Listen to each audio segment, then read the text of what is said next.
السلام علیکم، دی Herald today میں خوش آمدید۔ آج ہمارے ساتھ موجود ہیں جناب علی سرور نقوی صاحب، جو سفارتکاری، بین الاقوامی تعلقات اور اسٹریٹجک پالیسی سازی میں نمایاں مقام رکھتے ہیں۔ 4 دہائیوں پر محیط اپنے شاندار کیریئر میں انہوں نے اقوام متحدہ سمیت واشنگٹن، لندن، پیرس اور برسلز میں پاکستان کی مؤثر نمائندگی کی۔ بحیثیت بانی اور executive director centre for international strategic studies, وہ جوہری پالیسی، عالمی تعلقات اور خطے کے اسٹریٹجک امور پر تحقیق کر رہے ہیں۔ آج ہم ان سے پاکستان کو درپیش سفارتی چیلنجز، عالمی سطح پر اس کے تاثر اور خطے میں استحکام کے لیے ان کے ویژن پر گفتگو کریں گے۔ سر، میرا آپ سے پہلا سوال ہے کہ پاکستان ہمیشہ جوہری توانائی کے پرامن استعمال پر زور دیتا آیا ہے۔ موجودہ توانائی بحران کے تناظر میں جوہری توانائی پاکستان کے لیے کتنی اہم ہے، اور یہ کس حد تک توانائی کی سلامتی کو یقینی بنانے میں کردار ادا کر سکتی ہے؟ ایک تو مجھے خوشی ہے آپ کے ہیرلڈ کے پروگرام پہ میں حاضر ہوا ہوں۔ دیکھیے، آپ نے جو سوال کیا ہے وہ یہ ہے کہ پاکستان کا جوہری توانائی سے تعلق۔ پاکستان ان ملکوں میں سے ہے جس نے شروع سے، یعنی 50 کی دہائی سے جوہری توانائی پہ زور دیا ہے، اور ریسرچ ریئیکٹرز ہم نے اسٹیبلش کیے تھے، قائم کیے تھے، اور اس کے بعد پاور پلانٹس ہم نے لگائے ہیں۔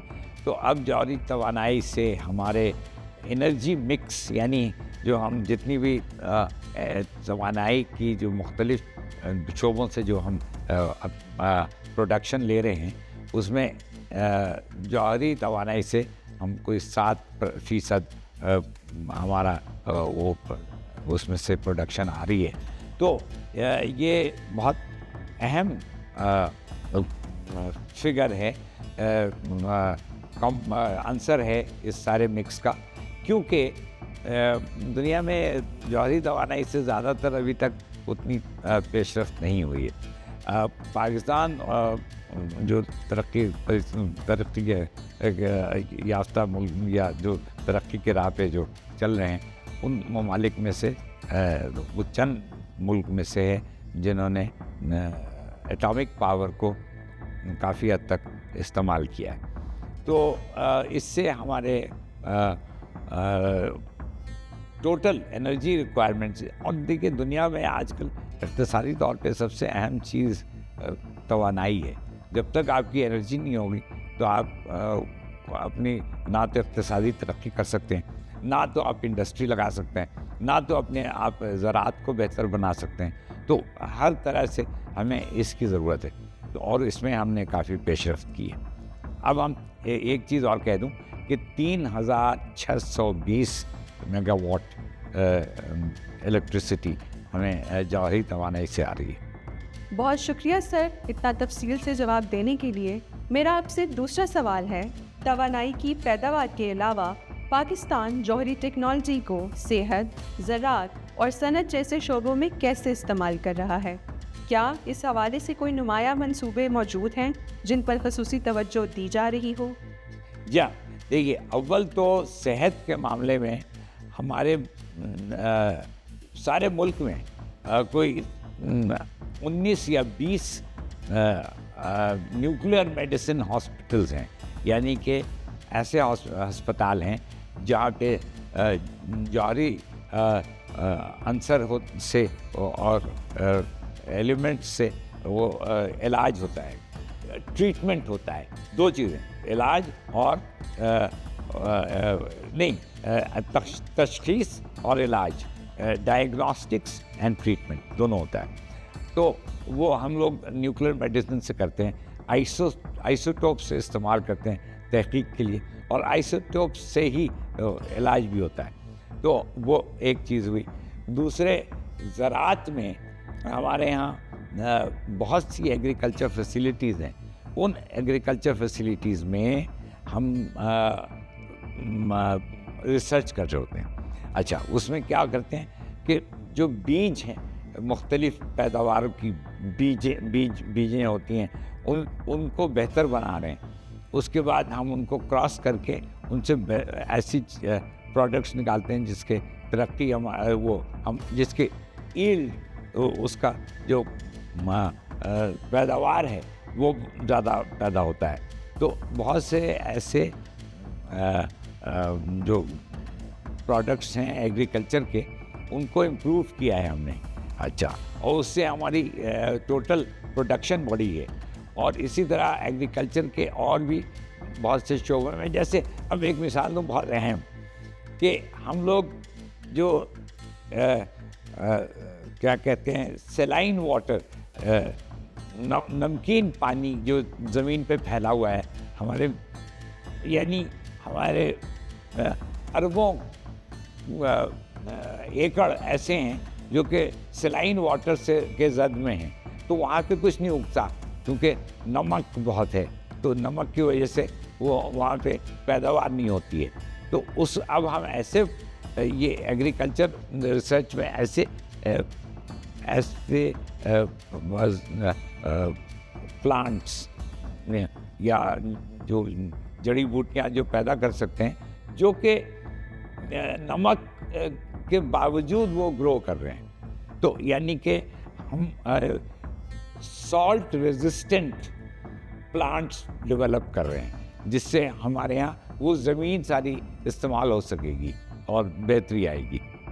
سر, میرا آپ سے اگلا سوال ہے, سول جوہری پروگرام میں وسعت کے دوران پاکستان کس طرح بین الاقوامی معیارات پر پورا اتر رہا ہے؟ پاکستان IAEA میں ان ممبر ملک میں سے ہے جو کہ IAEA کی ریکوائرمنٹس کو پوری طرح فلفل کرتے ہیں. میں خود سفیر رہا ہوں ویانا میں IAEA کا, پاکستان کا سفیر IAEA میں تعین ہوا تھا اور میں 5 سال وہاں پہ رہا ہوں. تو ہم ان کی جتنی ریکوائرمنٹس ہیں وہ ہم پوری کرتے ہیں, اور اس میں 2 چیزیں ہیں, ایک تو ڈیولپمنٹ پروگرام اور دوسرے کمپلائنس, جو ریگولیشنز ہیں, جو قوانین ہیں ان کی صحیح طرح سے پیروی وہ ہم کرتے ہیں.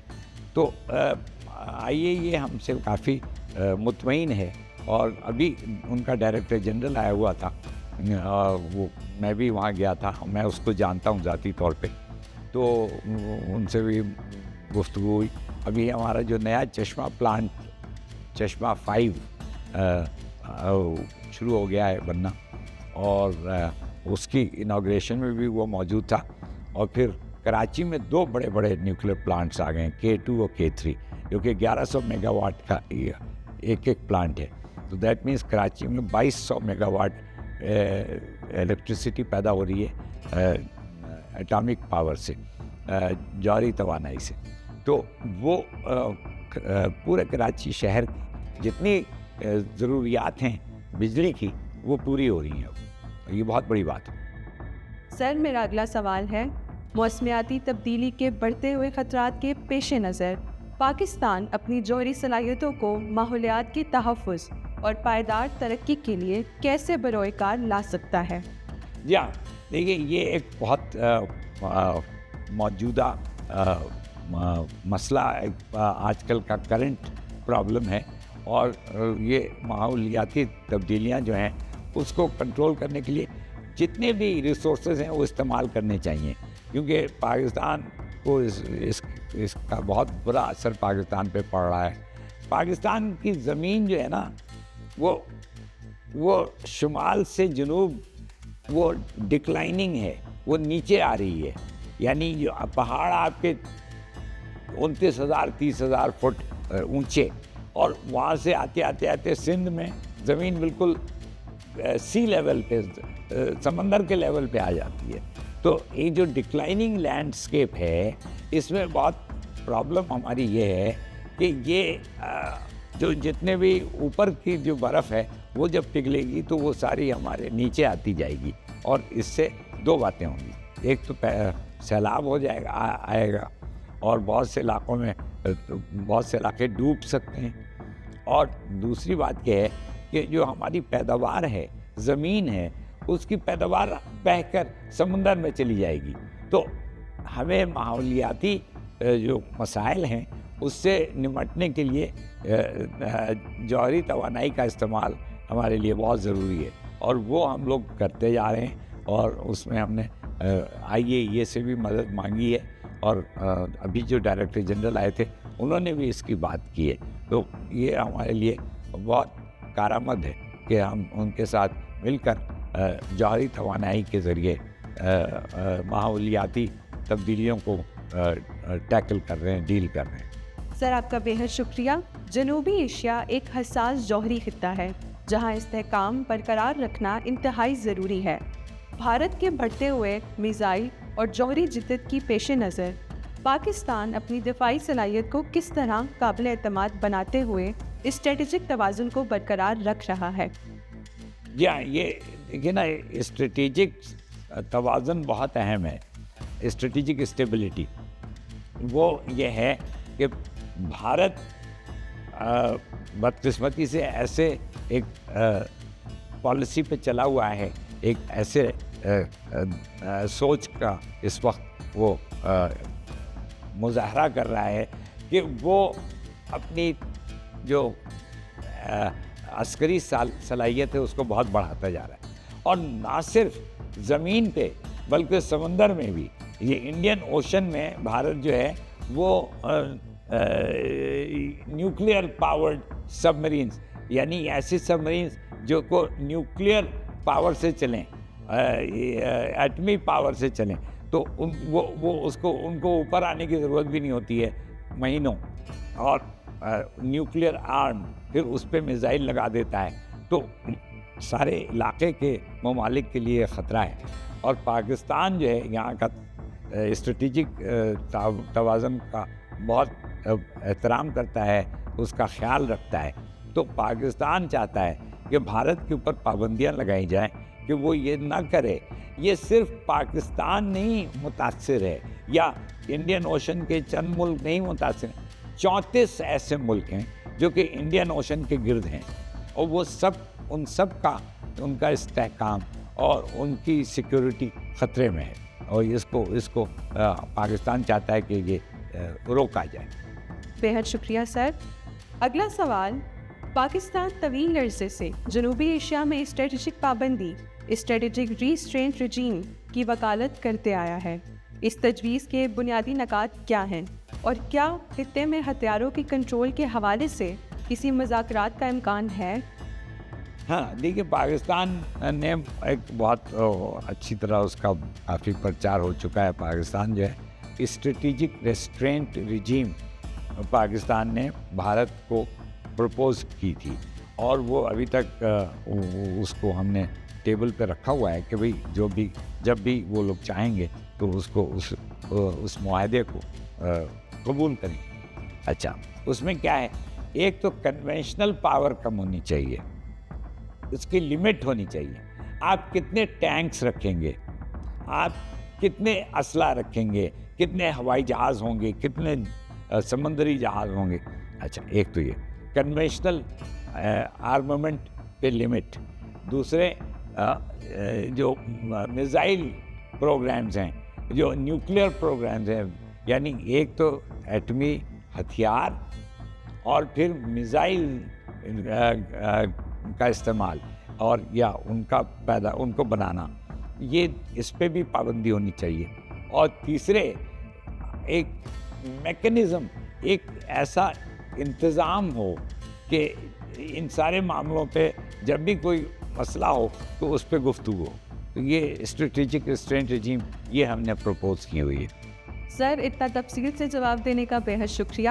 میرا آپ سے اگلا سوال ہے، نئی ابھرتی ہوئی ٹیکنالوجیز جیسے کہ مصنوعی ذہانت، AI، سائبر وارفیئر اور ہائپرسونک میزائلوں کے تناظر میں پاکستان اپنی اسٹریٹجک پالیسیوں کو ان چیلنجز کے مطابق کیسے ڈھال رہا ہے؟ دیکھیے، یہ بہت بڑا چیلنج ہے. یہ بہت بڑا چیلنج ہے کیونکہ جو نئی ٹیکنالوجی آ رہی ہے اس میں خاص طور پہ مصنوعی انٹیلیجنس آرٹیفیشیل انٹیلیجنس، اور اس کے بعد ڈرونز، اور پھر اس کے بعد سائبر وارفیئر، ان ساری چیزوں کو ہم لوگ کنٹرول کرنے کی کوشش کرتے ہیں، اور ہمیں ان کا استعمال بھی ضروری ہے کیونکہ باقی ممالک اس کو استعمال کر رہے ہیں، لیکن ساتھ ساتھ ہم چاہتے ہیں کہ اس پہ پابندیاں رہیں یا کچھ ریگولیشنز ہوں کہ یہ بے تحاشا استعمال نہ کریں، کیے جائیں کسی ملک کی طرف سے، اور اس سے جنگ کے خطرات بڑھتے جائیں۔ تو اب جیسے کہ یہ ڈرونز ہیں، ڈرونز کا مسلح ہونا وہ روکا جائے۔ ڈرونز پکچرز لے سکتے ہیں، تصویریں کھینچ سکتے ہیں، لیکن وہ اس میں وہ نہیں استعمال کر سکتے ہیں، اس میں کوئی اسلحہ نہیں لگا سکتے ہیں۔ اسی طرح سائبر پہ بھی پابندیاں ہونی چاہیے، اور ہمیں سب کو اس کو ماننا چاہیے۔ اور آرٹیفیشیل انٹیلیجنس بہت خطرناک ہے، اس میں ایک ہے لیتھل اٹانومس ویپن سسٹم، جس کو لاز کہلاتا ہے۔ وہ اس میں یہ ہے کہ وہ خود سے وہ جو اسلحہ ہے وہ گولی چلائے گا، وہ اٹیک کر دے گا۔ تو یعنی کہ جو ہیومن کیپیبلٹی، جو انسانی کنٹرول اس کے اوپر ہے وہ نہیں رہے گا۔ وہ ایک بار اس کو انہوں نے چھوڑ دیا تو وہ ادھر ادھر گولی چلاتا رہے گا، ہر طرف تباہی مچاتا رہے گا۔ تو یہ چیزیں روکنی چاہیے۔ سر میرا اگلا سوال ہے، آئندہ دہائی میں نیوکلیئر ڈیٹرنس کو درپیش سب سے بڑے چیلنجز اور مواقع کیا ہوں گے، اور پاکستان ان سے کیسے نمٹ سکتا ہے؟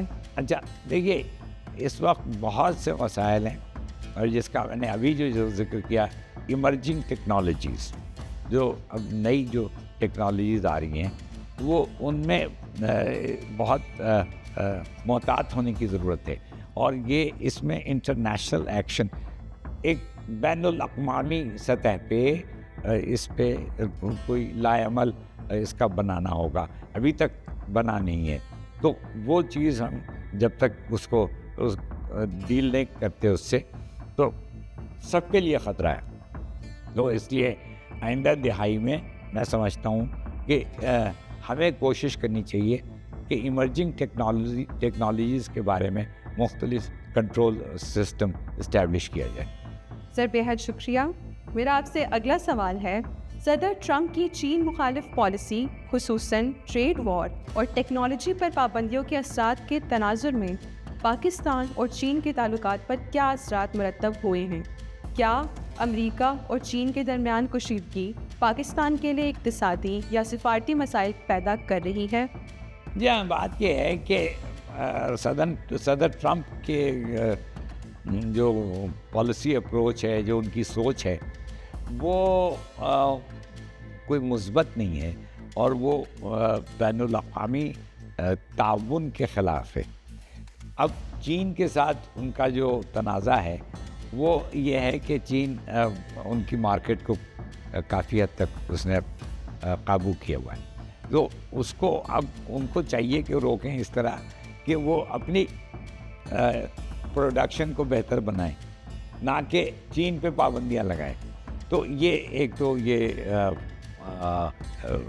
اپروچ ہی غلط ہے، اور دوسرے پاکستان کے اوپر اس کے اثرات یہ ہیں کہ پاکستان جو ہے وہ چاہتا ہے کہ ٹریڈ وارز نہ ہوں، کیونکہ یہ جو تجارتی جنگیں ہیں اس میں بین الاقوامی تجارت پہ بڑا منفی اثر پڑتا ہے، اور پاکستان اس سے متاثر ہو سکتا ہے۔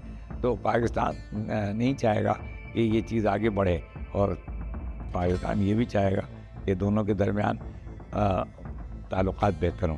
اور پاکستان ایک ایسا ملک ہے جس نے چین اور امریکہ کے درمیان بہتری لائی ہے۔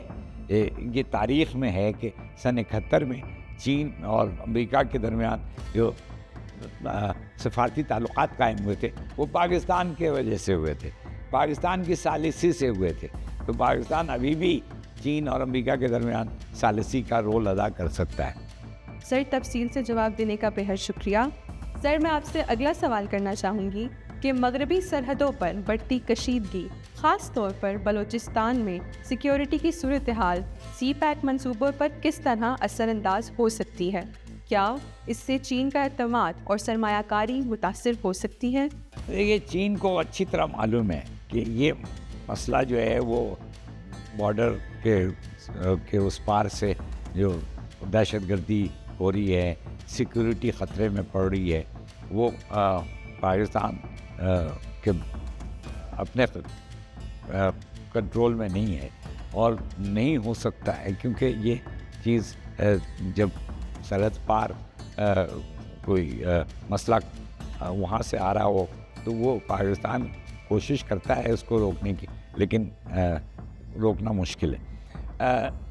تو ظاہر ہے اس کا منفی اثر سی پیک پہ بھی پڑے گا اور پڑ رہا ہے، لیکن وہ چین کی ایک تو اس چیز کی انڈرسٹینڈنگ پاکستان نے قائم کی ہے۔ ابھی صدر زرداری کا دورہ بھی چین کا ہوا ہے، جہاں پہ یہ چیز اور واضح طور پہ زیر گفتگو آئی، اور پھر سی پیک کا باوجود ان مسائل کے سی پیک آگے چل رہا ہے اور اس کا سیکنڈ فیز، دوسرا فیز شروع ہو گیا ہے، تو امید ہے کہ سی پیک پہ کوئی منفی اثر اتنا زیادہ نہیں پڑے گا۔ سر، میرا آپ سے اگلا سوال ہے، آئی ایم ایف کے معاشی دباؤ جیسے سبسڈیز کے خاتمے اور ٹیکسوں میں اضافے کا خلیجی ممالک کے ساتھ پاکستان کے تعلقات پر کیا اثر پڑ سکتا ہے؟ کیا اس سے سعودی عرب اور متحدہ عرب امارات جیسے ممالک کی مالی معاونت یا سرمایہ کاری متاثر ہو سکتی ہے؟ دیکھیے، آئی ایم ایف کا پروگرام تو ہمارا